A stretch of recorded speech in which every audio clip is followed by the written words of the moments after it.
સુરત નવી સિવિલ હોસ્પિટલમાં માનસિક દર્દીએ મહિલા રેસિડેન્ટ ડોક્ટરના વાળ પકડીને માર મારતા હોબાળો થયો હતો, જેને લઈ તબીબોની સુરક્ષા સામે સવાલો ઊભા થયા છે. તો બનાવને લઈ પોલીસને જાણ કરતા ખટોદરા પોલીસે સ્થળ પર દોડી જઈ ડોક્ટર પર હુમલો કરનારને ઝડપી પાડ્યો હતો.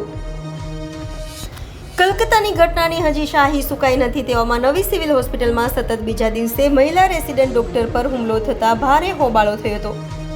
વાત એમ છે કે સુરત નવી સિવિલ હોસ્પિટલમાં એક દર્દીએ મહિલા રેસિડેન્ટ ડોક્ટરના વાળ પકડીને માર મારતા હોબાળો મચ્યો હતો અને સાથે ડોક્ટરોની સુરક્ષા સામે સવાલો ઊભા થયા હતા. તો ભારે હોબાળા બાદ મહિલા ડોક્ટરને માર મારનારા દર્દીને ડોક્ટરો અને સિવિલના સ્ટાફે પકડી મેથીપાક ચખાડી તેનો કબજો ખટોદરા પોલીસને સોંપવામાં આવ્યો હતો.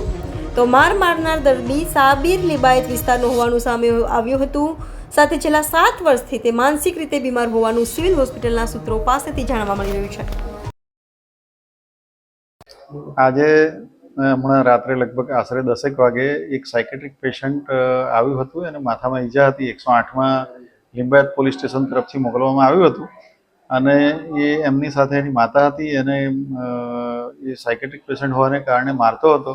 એ દરમિયાન આંખ વિભાગની એક રેસિડેન્ટ બીજા અન્ય પેશન્ટને ચેક કરવા માટે આવેલ, એ એમનું કામગીરી ચાલતી હતી. તે દરમિયાન સડનલી આ સાયકેટ્રિક પેશન્ટે એમના પર કંઈ વાળ ખેંચ્યા અને ધક્કો માર્યો ને એવી ઘટના બની. મને જાણ થતાં તાત્કાલિક હું અહીંયા કેઝ્યુઅલ્ટી ખાતે આવી ગયો અને